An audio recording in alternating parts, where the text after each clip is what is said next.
Welcome to the Level Up Report, where this week we're going to be talking about a trend that Kuma and I have been noticing, which is help game developer publishers making their own streams and pulling out of E3. So, Kuma? I think it's just the modern day marketing. Things have changed. The industry's changing, and it's all about money. So lately that companies has been cutting costs. They really, really strictly are trying to save a lot of money. And you see how some publishers are pushing people to quit. If not, they actually just fire a lot of people. And they've been closing individual studios that they acquired after a game or two. So they're really tight with money. So I figure money has to be one of the biggest thing. And besides, I feel like these developers and platforms are kind of misusing, E3 as a platform incorrectly. What Like, do you mean by that? what do I mean by that? Misleading hype and lies. I mean, hasn't that always been E3? It's always been just one big advertisement just for all the games they're announcing to get you to pre-order it. But it Or wasn't buy like later. that from the very beginning. I was reading up on the origin of E3.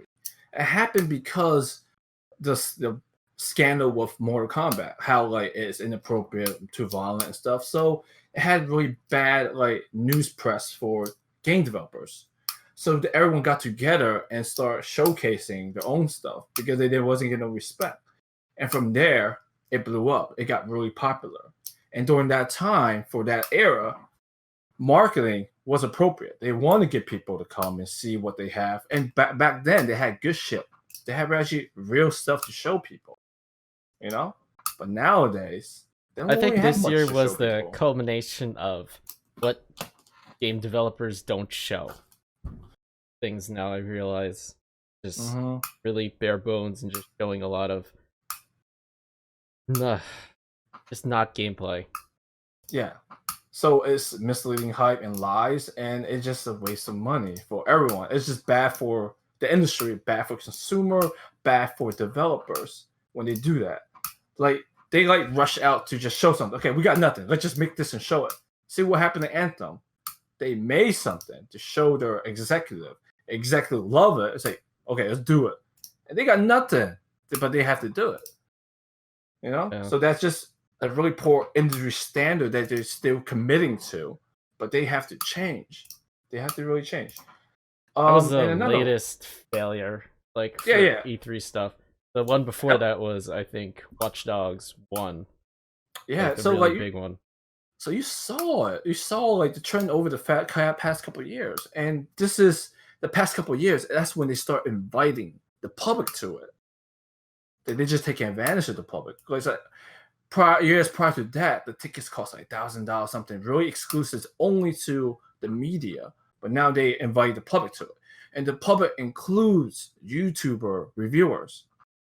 I was And about to say they're starting to. Well, they've been using it, quote unquote influencers yeah, to, I guess, act as a friendly face.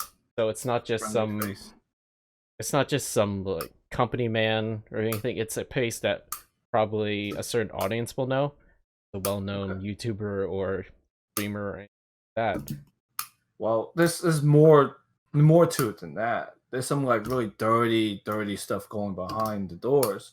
So okay, they invite these influencers, but it is an incentive for them to come because usually the YouTubers most of the time they're new guys, small, so they get this exclusive invite to come to see them behind doors, get this exclusive, demo and view of the game.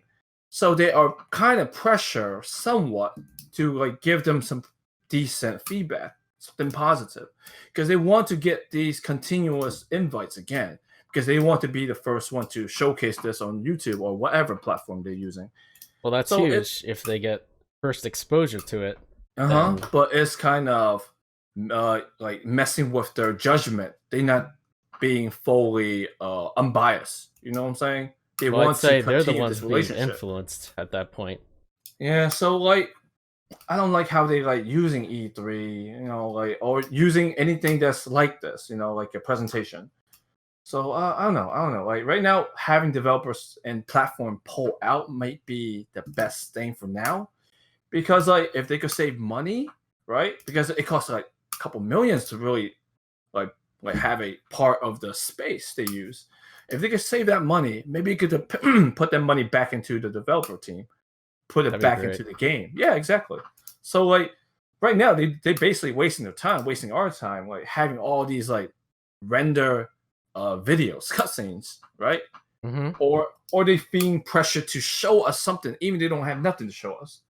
So Or you they think just that all these like individual streams, so like Nintendo Direct, whatever EA is, and who else was it? Sony.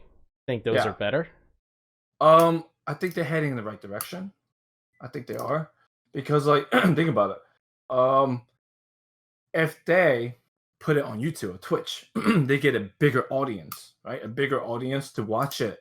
They will like have certain I don't know YouTubers or Twitchers stream it, and their audience gonna watch it from their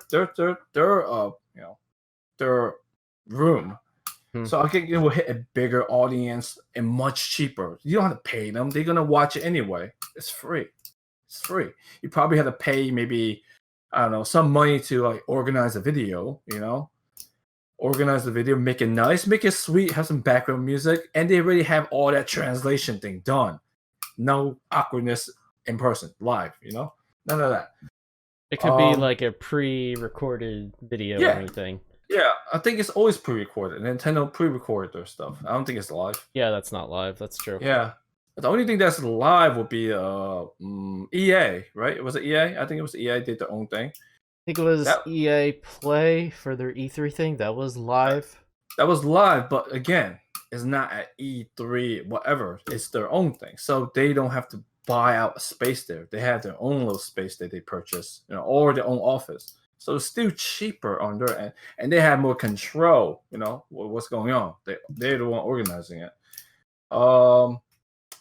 But sometimes you may not need anything like that. Any kind of marketing. Think of Apex Legend. They just threw that shit out, unknown. It was a hit. It was a success for at least 3 months, and they could have kept it going, depending on what kind of strategies they use. But nonetheless, it was big, and it was cheap. After they released it, right? They just like, hey, here's a couple Twitchers. I want you to play this game. Let me see, tell them how what you think of it. They One of these pay. days, I'm gonna get you to stop saying Twitchers because that sounds a I'm little gonna messed coin up. that. I'm gonna coin that, folks. All right, Twitchers is a pretty cool term. I like it. So, and another thing is like other thing that's obsolete is like these like behind doors demos. Why are you only showing it to a couple people? And most of the time, it's like you can't reveal it until we say so. Nowadays, right? There's betas. There's a lot of betas. It's free. You get a lot of people to play it. You could be honest and show them this is what we're working on. This is what we have. And let me know what you think. So that way you get a true feeling of what the developer had made at the time. And it could be updated as in real time, or they have a finished demo, like a demo like in the past. But this time, demo is so accessible because everything is digital. You could just download it behind your console, behind your PC. For example, look at PT, the one that Konami and Hideo Kojima made for the PlayStation. The PT. canceled. Yeah, unfortunately, it was canceled, War but game. it was just bam. Here's the demo. Enjoy. Everyone played it. Everyone that has a PS4 played it. It was like accessible. It was easy. They have no excuse to not provide this stuff for us. No excuse. So they Well- could stop with the hype and stop with the lies, and improve the industry standard. Well, they have to find a way to hook people in, isn't it? They can't just like sometimes just showing gameplay isn't enough. They can always show gameplay in a cheaper way. They don't have to waste money that they don't need to waste for these kind of marketing. I don't know. And all in all, like E3 is changing. Developers' platform pulling out is the right step. to improve the industry. I mean, they have the means to do it, and this is one of the means. Mm-hmm. Well, I won't mind more of these individual streams and everything if it gets them more focused. Mm-hmm. And I'm going to probably expect the first few are not going to be as good as the Nintendo Directs have been. But I don't know. Everybody's following Nintendo. Sony has their state of play coming up soon. That's why one of the reasons why they pull out. Because what's the point of wasting money marketing twice? You know. That's true. They have a bunch of different events all over the year. Mm-hmm. This can't hurt if they do it a few times during the year. Yeah, I mean E3 had their purpose. Right now, everyone's just getting really big and really strong. And like, if you think about it, indie developing team, they don't have the money to showcase their stuff at E3. They don't have the money to buy a space. So like, having these like online stuff will be better for them, in terms of money and cost. Yeah. Mm-hmm. And it's been working out well. Wouldn't mind less dependency on E3 overall, just to announce all these different titles, and love to see in the future for these things. But that's gonna do it for this week, and we'll be back next week, so let us know what you guys think.